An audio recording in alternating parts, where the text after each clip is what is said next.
जनकपुरको batting फुल collapse. Last सिजनको top run scorer मिलन त आज बिल्कुलै चलेनन्। 12 बलमा 8 रन। अनिल शाह एक बलमै आउट। नामिबियाका लफ्टी इटन मिलिन्द कुमारको शिकार।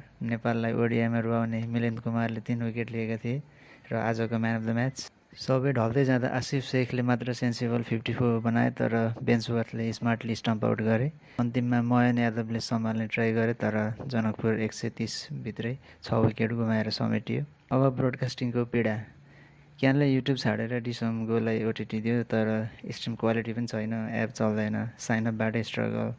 फ्यान्सले तिरेको 300 रुपियाँको कुनै भ्यालु नै पाएनन्।